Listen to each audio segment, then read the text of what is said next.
cicatrices restent, mais les souvenirs aussi. Si chaque cicatrice que je porte au visage et dans mon corps me permettent plus tard d'avoir des souvenirs sur tout ce que j'ai pu accomplir, que ce soit en compétition ou en enseignant, bah, je suis content d'avoir autant de cicatrices et j'espère que j'en aurai d'autres encore. Alors, mon enfance, j'ai eu la chance d'avoir une enfance heureuse. Je viens d'une famille assez nombreuse en fait. J'ai grandi avec 3 grandes sœurs et 3 grands frères. Voilà, dans une famille traditionnelle, j'ai des parents ouvriers.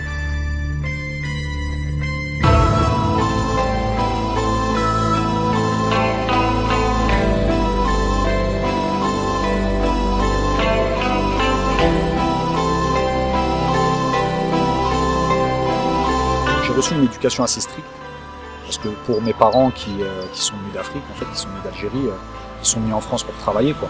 Et donc nous, nos parents, voilà, ils sont venus en France pour nous donner les meilleures conditions pour réussir. Donc c'est vrai que mes parents, ils étaient très très à cheval sur les études, sur le respect, sur le fait de respecter le voisinage, d'apporter assistance aux gens qui étaient plus âgés que nous, aussi à travers le sport. C'est parce que mes parents m'ont inscrit au sport parce qu'ils savaient que le sport partageait les valeurs du respect. Et donc voilà, j'ai été baigné dans une enfance heureuse. J'ai reçu beaucoup d'amour.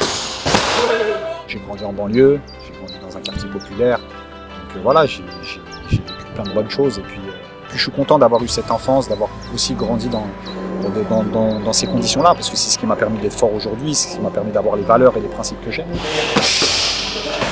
La passion du MMA et des sports de combat en règle générale, ça m'est venu depuis tout petit en fait.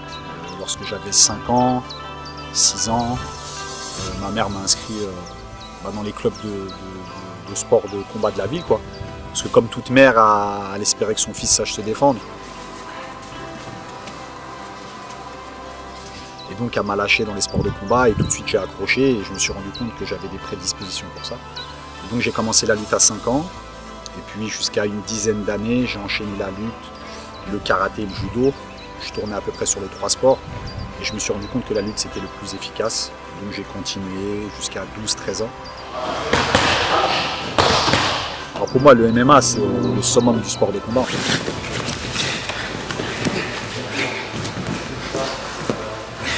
Il y a des gens en fin de compte qui ont voulu s'affronter à travers plusieurs disciplines. Tu avais les judokas qui pensaient que leur art était le plus noble et le plus fort en fait. Les lutteurs pensaient la même chose, les boxeurs pensaient la même chose.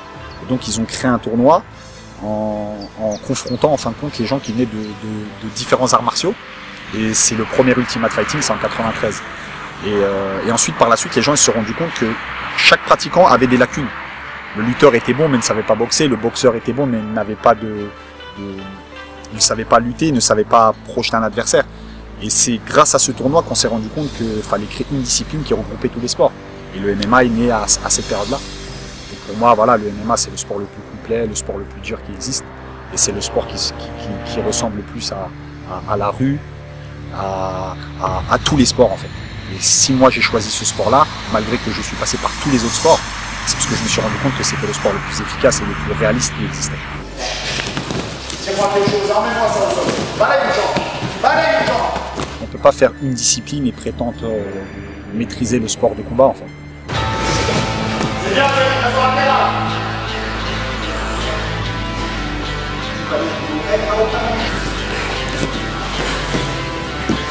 Un lutteur va être bon, va faire de la lutte en compétition, va être un bon lutteur, va avoir des bonnes techniques, mais il ne sera pas complet. Il va être en carence de boxe, en carence de jiu-jitsu, et pareil pour tous les sports. Mais le MMA, c'est le noble art, c'est-à-dire que ça regroupe tous les sports. Pour être un bon combattant de MMA, il faut maîtriser la boxe, il faut maîtriser la lutte, il faut maîtriser le grappling, il faut maîtriser, faut avoir une très bonne endurance, une hygiène de vie irréprochable. Et au jour d'aujourd'hui, moi, après être passé par tous les sports de combat qui existent, et bah, pour moi, le MMA, c'est vraiment l'excellence du sport.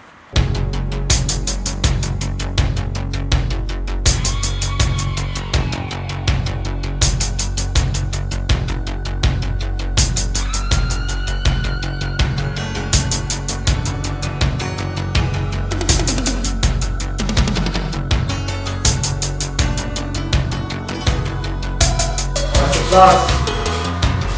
Marche arrière.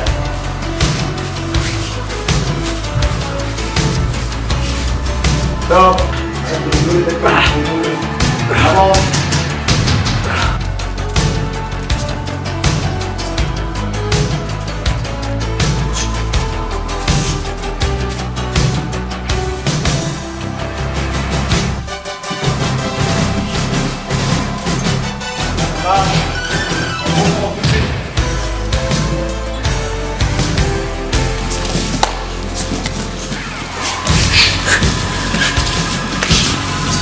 Oui.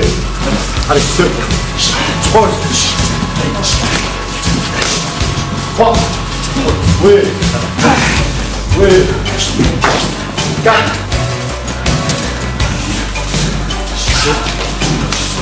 5. Super bon. Le rythme est magnifique. Super. Allez, allez. Allez, repars. Oui. Sprawl. Attaque. Allez.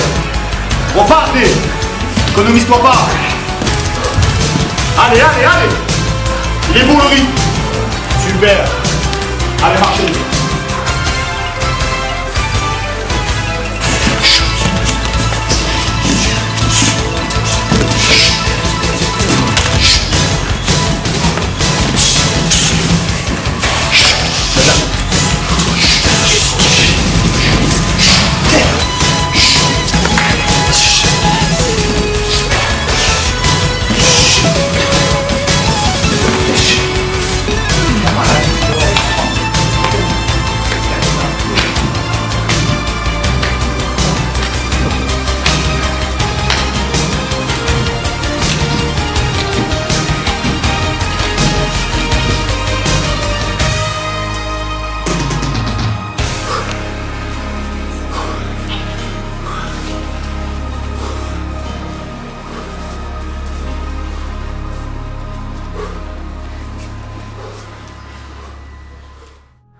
Alors mon hygiène de vie, elle est simple. Je suis quelqu'un qui fait attention à mon hygiène de vie parce que en fait, dans ce sport-là, on n'a pas le choix. En fait. Je peux pas me permettre de faire des écarts et après d'être performant. En fait. Je suis quelqu'un qui, lorsque j'étais plus jeune, voilà, je suis sorti, j'ai fait la fête, mais en contrepartie, je savais que j'allais en chier à l'entraînement et que j'allais faire 2 fois plus. Donc au jour d'aujourd'hui, pour pouvoir être performant, parce que c'est vraiment des combats qui sont très très durs, je me lève tôt, j'essaie de me coucher tôt et j'ai une alimentation qui est assez saine.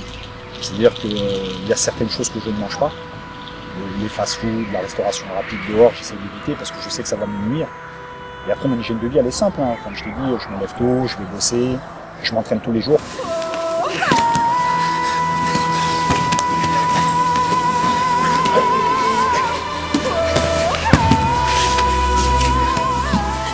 Pas le choix lorsque j'ai entraînement, que ce soit de lutte, de boxe ou de grappling, ce jour-là je fais essentiellement ça, mais dans mes jours off, ce qu'on appelle des jours off, c'est les jours où je ne fais pas d'art martial, je vais faire une séance de muscu, je vais faire du vélo, je vais aller à la natation. C'est-à-dire que pour être performant, pour être au top niveau, il faut faire du sport tous les jours, il n'y a pas de secret. On a vu beaucoup de clés de cheville, on a vu beaucoup de choses. Non, on va faire une clé très simple, on va attaquer le bras. D'accord? Là, quand je suis avec Selim, on est en combat, ça bouge, il y a de l'échange, j'essaie de gagner des positions lui aussi. Je peux aller attaquer le bras très rapidement. D'accord? Vous avez vu le bras qui est là? Là, je prends le bras, je récupère. Moi, j'aime bien tendre le bras et l'os sous mon biceps. Et là, je fais une clé de bras. Vous avez vu? Je viens, je plonge pour récupérer mon poignet. Le bras tendu, je tends. Là, ça il me tape en dessous pour me montrer que c'est bon. La clé, elle est passée. Pour moi, le Krav Maga, c'est l'imposture du sport. Déjà, je définis même pas ça comme un sport. Parce que pour moi, un sport, il faut qu'il y ait compétition. Donc lorsqu'on fait un sport, on peut faire la compétition de ce sport-là. Le Krav Maga, il n'y a pas de compétition de Krav Maga.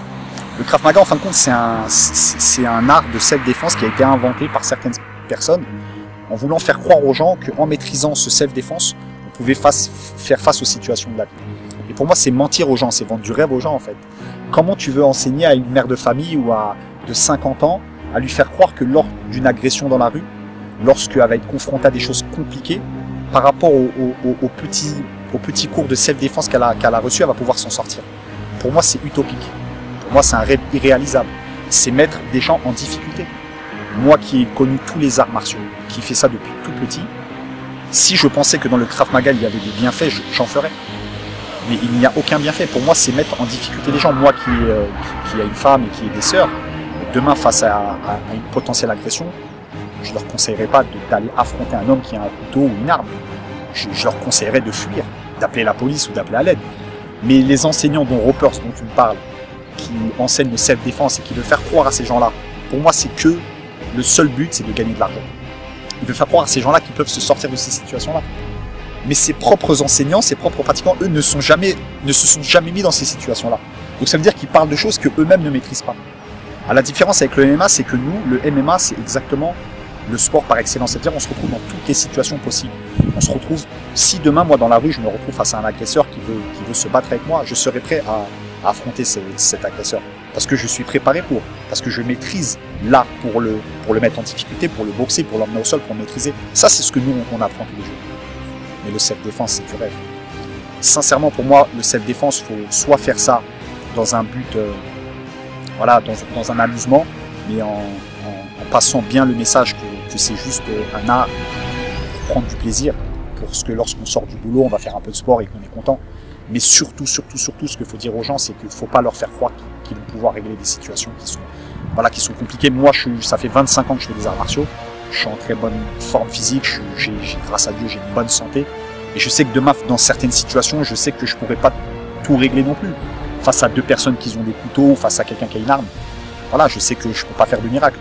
Donc, faut arrêter de faire croire aux gens qu'ils pourront régler ces choses-là. Et si à travers ce message aujourd'hui, je peux passer ce message aux gens, en fait, en leur disant que dans certaines situations de vie, faut fuir. Faut appeler à l'aide, faut appeler la police, faut appeler un passant et lui demander de nous aider. Mais il faut pas leur faire croire qu'ils vont régler ces problèmes-là, c'est faux.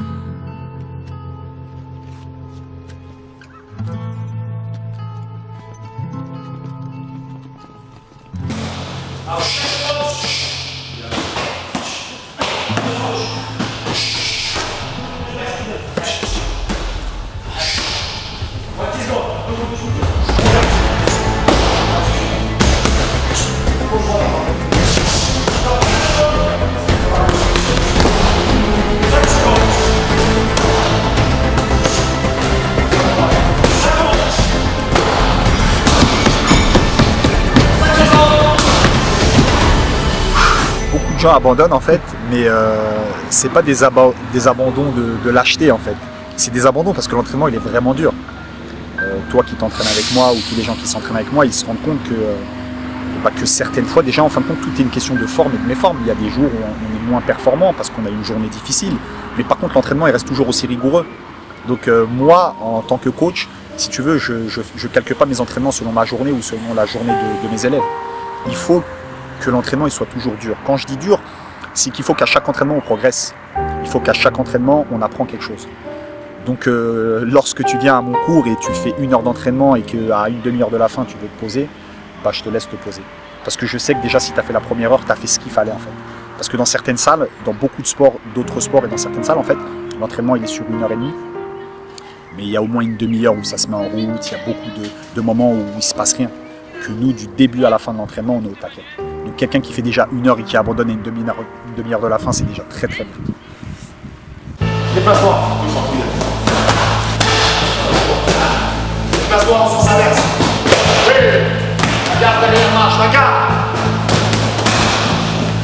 Déplace-toi. Flexion. Arrête de parler. On passe à côté. Plus ça va. Pourquoi tu m'envoies tout de suite?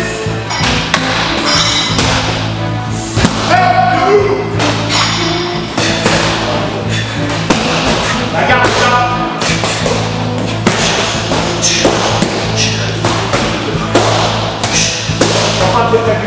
Tu dois pas être réduit. T'as pas besoin d'être réduit. Chou. Oui, c'est bien, hey, il en reste un. Allez. Fort. Allez, les points. Fais-le travail sur moi. Je vois qu'il a été épuisé là. Fais-le travailler sur 2 combinaisons, mais pas. Allez, salut. 10 secondes, salut. Gauche droite.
en lui-même, ça dépend pour qui et pourquoi.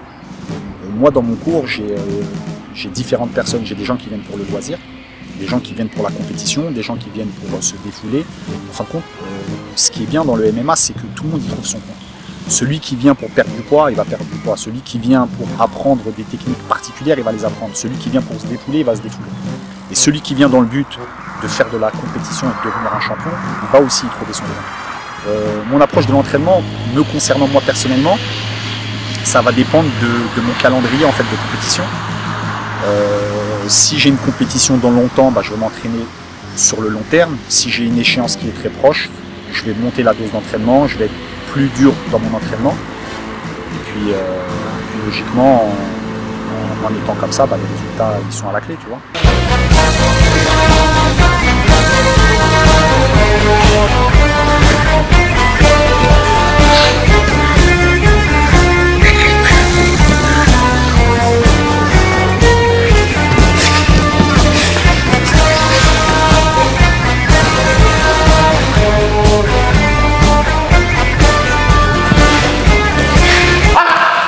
Lorsqu'on fait du sport de combat et qu'on sait qu'on est prêt pour le combat, pour l'échange et qu'on est quand même quelqu'un de dangereux, je pense qu'on a une maturité, on essaye d'éviter l'affrontement.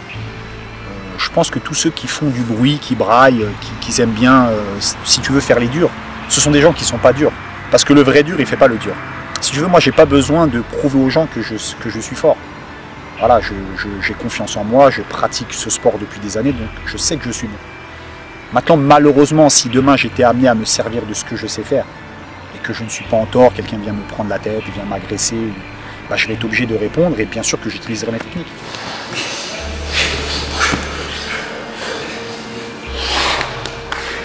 Alors moi, en MMA, mes combattants préférés, c'est Georges Saint-Pierre. Georges Saint-Pierre qui est francophone. Moi, ce que j'aime en lui, c'est que c'est un francophone qui s'est imposé aux États-Unis en fait.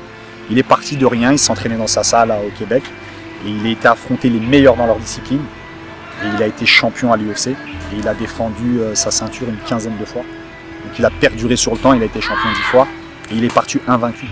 C'est-à-dire que lorsqu'il a arrêté, il n'a pas arrêté parce qu'il avait perdu. Il a arrêté parce qu'il a décidé à un moment de se dire qu'il faut passer la main en fait. Et ce qui est bien aussi dans les arts martiaux, c'est qu'à un moment on se rend compte qu'on a pris de l'âge. Et qu'à un moment il faut passer la main. Vaut mieux arrêter sur une victoire que arrêter parce qu'on vous envoie à la retraite en fait, tu vois. Et ce que j'aime en Georges Saint-Pierre, c'est qu'il a su arrêter au bon moment. J'aime son état d'esprit, c'est quelqu'un qui est combatif, c'est quelqu'un qui s'est essayé à tous les sports, c'est quelqu'un qui est rigoureux, qui a une hygiène de vie au top du top. Et pour moi, c'est un exemple. Georges Saint-Pierre. Jambe avant. Oui, jambe arrière. Double. Droit. Allez, bouge, relâche. On est dans un monde de plus en plus compliqué où l'argent est roi, où les gens sont attirés par le sexe, par l'argent, par les choses faciles. Et malheureusement, nous sportifs, il faut qu'à travers ça, on arrive à se rendre compte que tout ça c'est utopique et que c'est faux en fait. Si tu veux, la facilité, c'est d'aller vers ces choses-là. Et ça, c'est facile. Pour moi, là, ce qui est compliqué, c'est de ne pas succomber à ces choses-là. Et de faire du sport, de fonder une famille, de bosser. Tu vois, pour moi, c'est ça les valeurs de la vie. On est régi par ces choses-là, certes, mais pour moi, c'est du vent, tout ça.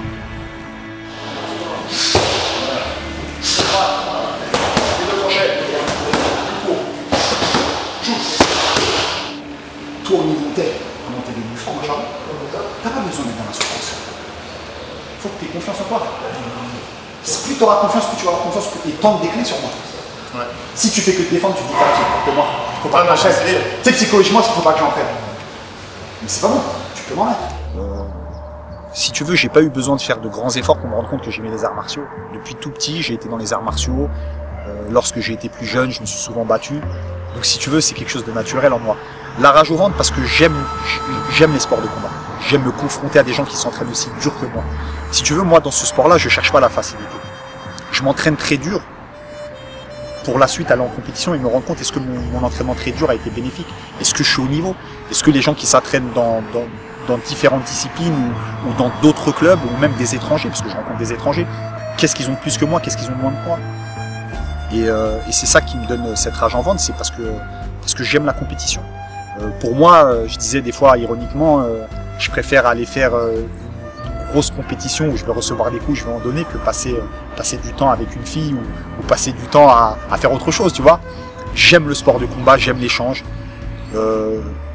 Tu peux perdre, tu peux gagner. Mais le plus important, c'est d'y aller. Et ce courage que j'ai, et qu'ont tous mes élèves et tous les gens qui font des sports de combat, et bah on n'a pas choisi la facilité, si tu veux. Ali, a sneaky right hand. Another sneaky right hand. This time he works over the shoulder of Foreman. The greatest fight of his life. Watch him now, watch him closely there. He's been taking it easy and then suddenly the moment came. Suddenly the moment came. Watch it. And that was no phantom. That was no phantom punch. That was no phantom punch. And he's down and out. The loser is out. He has done it. The great man has done it. Mohamed Ali, parce que Mohamed Ali, en fin de compte, à part le combat qu'il menait sur les rings, il a aussi mené un combat politique. C'était un homme qui a vécu aux États-Unis pendant l'époque de la ségrégation, qui a eu des problèmes avec son propre pays parce qu'il était noir. Et Mohamed Ali, on a commencé à l'aimer lorsqu'il est devenu champion du monde, en fait. En fin de compte, c'était un noir lambda comme tous les noirs. Et lorsqu'il est devenu champion, il n'était plus noir, en fait. Les gens le voyaient comme un blanc.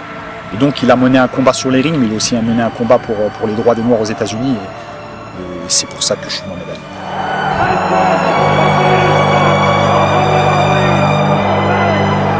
En fait, le MMA, il n'a jamais été légalisé en France. Mais il faut voir les raisons pourquoi il n'a jamais été légalisé. En fin de compte, sous la présidence de Sarkozy, David Douillet a été ministre des Sports. Et en fin de compte, David Douillet a eu peur de légaliser le MMA parce qu'il s'est rendu compte que tous les gens qui pratiquaient le judo, qu'ils étaient à la fédé de judo, qu'ils étaient à la fédé de lutte, à la fédé de karaté, arrivaient à un moment et avaient fait le tour de ce sport-là. Et donc tous ces gens-là se dirigent vers le MMA parce que c'est le sport par excellence. C'est lorsque tu es un très bon judoka, tu vas aller au MMA. Lorsque tu es un très bon lutteur, tu vas aller au MMA. Et ils n'ont pas vu ça d'un bon oeil. Ils se sont rendus compte qu'ils perdaient des licenciés. Et si tu veux, le monde du sport, c'est un business, il y a beaucoup de sous. Lorsque tu as 1 million de licenciés ou tu passes à 500 000, tu perds beaucoup d'argent. Donc il s'est dit quoi? Si c'est pour perdre tous mes adhérents, eh ben, je légaliserai jamais le MMA.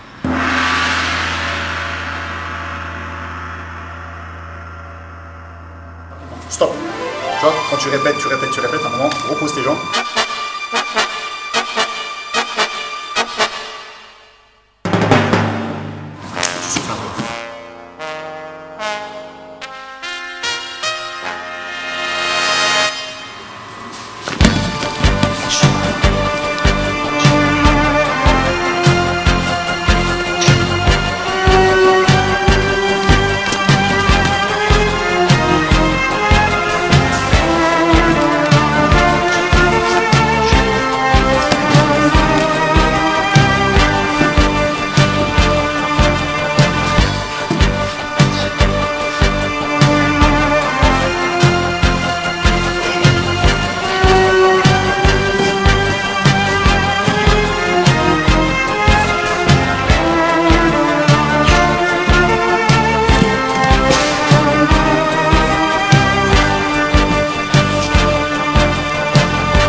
Tant que Douillet était là, et ensuite il y a eu Laporte, ils n'ont jamais laissé le MMA se légaliser en France. Mais même aujourd'hui, en 2017, le MMA n'est pas encore légalisé en France. Pourtant, tu as juste à passer la frontière, aller en Belgique ou en Suisse, et tu peux combattre en MMA.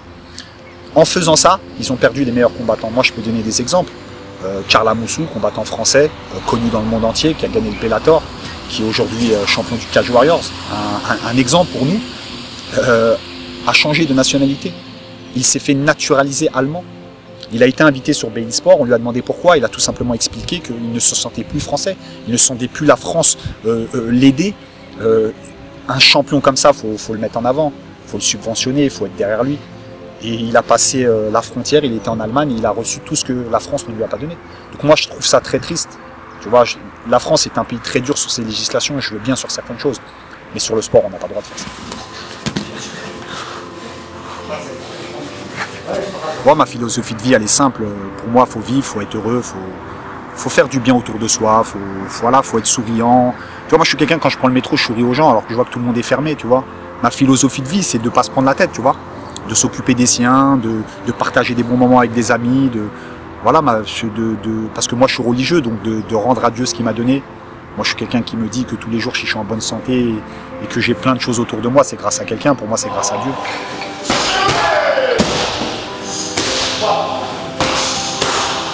Confession musulmane. Après, je pense qu'on a tous à peu près les mêmes croyances. Je pense qu'un juif, un chrétien ou un musulman, finalement, on croit tous au même Dieu. Après, voilà, on n'est pas d'accord sur des détails. Mais finalement, voilà, on a tous les mêmes croyances. C'est-à-dire, on sait qu'il y a un Dieu qui nous a créés. Et puis, que ce soit dans toutes les religions du livre, les paroles, c'est de faire du bien autour de soi. Donc moi, voilà, je suis religieux, je crois en Dieu, je crois aux hommes, je crois au bien. Il y a un rapport entre l'amour et le sport, parce que déjà, pour être passionné de sport, il faut être amoureux de sport.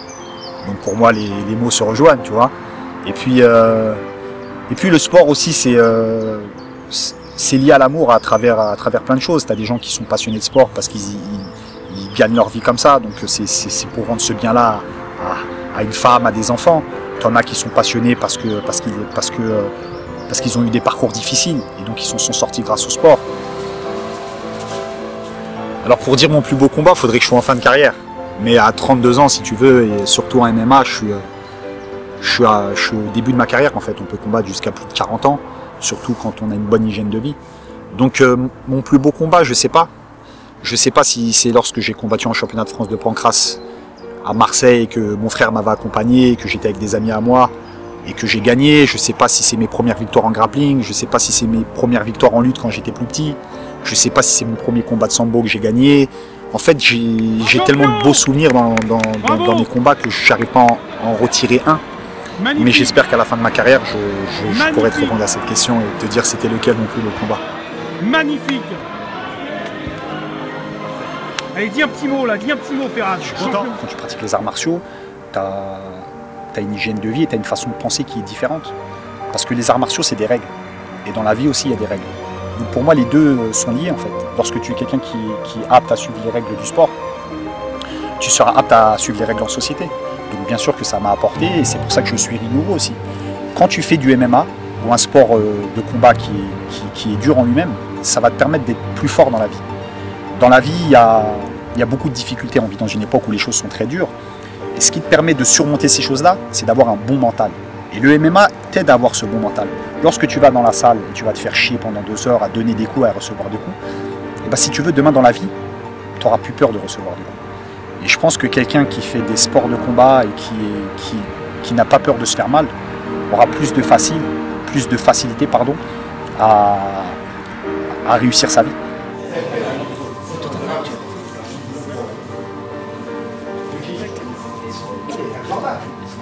J'ai choisi la voie du combat sans arme blanche tout simplement parce que pour moi c'est la meilleure des voies. Parce que pour moi, le combat sans arme blanche, c'est la réalité du combat. Prendre une arme blanche, être à 10 sur quelqu'un, c'est facile. Tout le monde est capable de faire ça. Maintenant, prendre la voie du combat d'homme à homme, très peu de personnes sont capables de le faire. Et pour moi, la noblesse, l'honneur d'un homme, c'est de pouvoir régler des choses sans arme blanche. Tu comprends? Pour moi, c'est la difficulté. La facilité, c'est de faire tout le contraire. Et moi, je choisis toujours la difficulté. Tout le monde n'a pas les mêmes facilités au sport, on n'a pas les mêmes facilités, on n'a pas les mêmes capacités physiques. Mais je pense que le sport tout le monde peut faire du sport. Quelqu'un qui a des problèmes de poids, quelqu'un qui a des problèmes physiques, qui pense être en retard sur les autres, il faut tout simplement qu'ils viennent s'inscrire et qu'ils se rendent compte qu'il y en a pour tout le monde. On a tous été débutants, tout le monde commence débutant. Et c'est en venant à la salle, en essayant, en prenant confiance en soi, que chacun va se rendre compte qu'il est capable de le faire en fait. Il n'y a personne qui est venu et qui est doué. Moi, dans mon cours, tu as énormément de débutants. C'est des gens qui à la base, n'avaient aucune connaissance du sport. Et avec le temps, ils se sont rendus compte que c'était possible. Et ils commencent à prendre du plaisir. Donc je pense que quelqu'un qui a des doutes sur ses capacités, qui pense que ça sera dur, il ne faut pas qu'il se dise ça. Il faut qu'il vienne à la salle, qu'il fasse à son niveau, qu'il prenne son temps.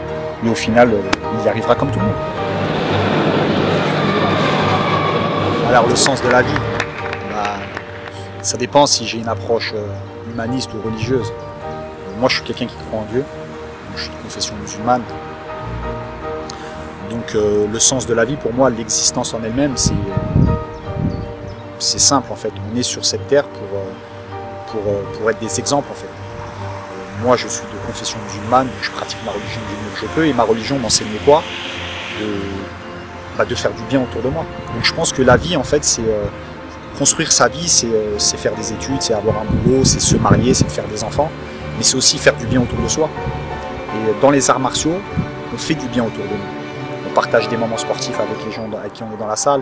Moi, je suis enseignant, donc j'enseigne des choses qui vont être bénéfiques à mes élèves. Pour moi, tout ça fait partie de la vie, en fait. La réussite, pour moi, dans cette vie, c'est pas spécialement être riche ou d'être célèbre. C'est de partager, c'est d'enseigner, c'est de passer des messages et c'est de partager des choses. Moi, j'ai eu la chance d'avoir des connaissances sur le sport, bah, je les partage. Et si demain, grâce à moi, il y a... Tu sais, lorsque tu enseignes le MMA, ce que je dis tout le temps, les élèves qui sont dans mon cours ne sont pas dans la rue. Tu prends des petits qui ont 15 ans, 16 ans, qui auraient pu mal virer, qui auraient pu rester au quartier à faire des conneries. Bah, le fait qu'ils soient dans mon cours, ils ne sont plus dans la rue. Et si à travers le sport, je peux leur éviter un mauvais chemin, bah pour moi, j'ai réussi en fait. Pour moi, la vie, c'est ça, c'est de faire du bien autour de soi, c'est de s'occuper de sa famille, c'est d'être juste en fait. Voilà le sens de ma vie. Comme on n'est pas beaucoup, on est 1, 2, 3, 4, 5, 6, 7, 8. 28 éléments. Allez, faites des poignets, échauffez les chevilles. 3. Alors, je vais vous mettre 150 euros. Le pas simplement, on ne peut pas poigner le CG pour faire des exercices sur le bien dramatique.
Alors pour conclure, je vais passer un petit message à tous ceux pour qui la vie est compliquée, à tous ceux qui par moments baissent les bras, à tous ceux qui ont des problèmes parce qu'on a tous des soucis, à tous les gens qui décrochent en fait. Le message que je vais essayer de passer à travers cette vidéo, c'est qu'il faut toujours croire en soi, c'est que rien n'est définitif dans la vie.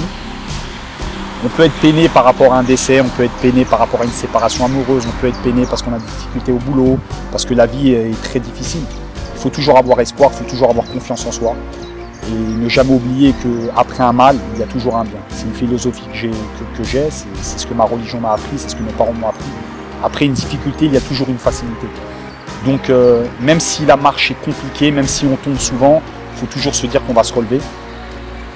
Et il ne faut pas oublier, et c'est pour ça que je fais des arts martiaux, c'est que les arts martiaux sont quelque chose de très compliqué. On en chie tous les jours, mais le résultat, derrière, il est vraiment super. Donc dans les arts martiaux comme dans la vie, à tous ceux qui ont des problèmes, à tous ceux qui ont des soucis, à tous ceux pour qui c'est dur, ne baissez jamais les bras, soyez motivés, reprenez-vous en main, ayez courage, ayez confiance en vous et vous verrez que l'avenir sera vraiment, vraiment meilleur.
T'es à 15, qu'est-ce qui se passe là?